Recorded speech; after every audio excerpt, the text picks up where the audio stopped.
kwa ahadi niliyowaambia, kazi ya kutengeneza vitambulisho vya kidijitali kwa ajili ya waandishi wa habari wa Tanzania inakwenda vizuri.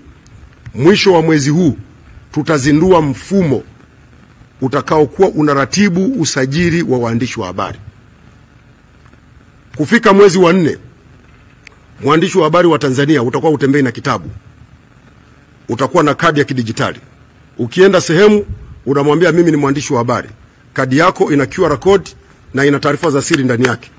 Ukimuonesha akipunch, inampeleka kwenye website ya serikali, anaangalia taarifa zako, atakwambia wewe ni mwandishi wa habari ama wewe ni kanjanja.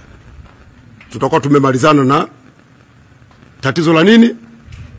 Tutakuwa tumemalizana na nini? Nguvu kidogo tu. Nguvu kidogo tu.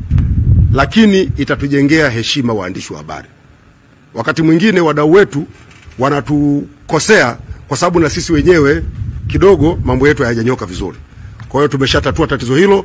Tunakwenda na vitambulisho vya kidijitali, vitakutambua ndani ya nchi na nje ya nchi. Kwa sababu uzuri wake ni kwamba mtu anayetaka kujiridhisha kama wewe ni mwandishi wa habari hahitaji kufunua makaratasi. Anachohitaji ni kwenda kwenye tovuti ya serikali na akajua kama wewe ni mwandishi halali ama si halali. Mle kwenye tovuti tutakuwa tumeweka taarifa zako na tutakuwa tumekutambua. Ninachowaomba waandishi wa habari, mfumo huu utakuwa tayari muda mfupi ujao. Twende tukautumie.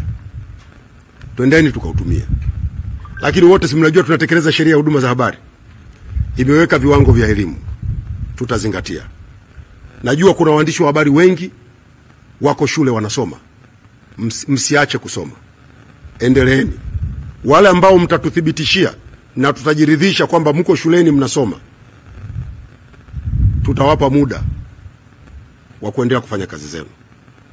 Lakini ndugu zangu waandishi wa habari, ile ya mtu ameamka ana kazi yake fulani sitaki kuzitaja nikapata kesi, alafu asubuhi anaamka mwandishi wa habari, ni lazima tuondoke huko.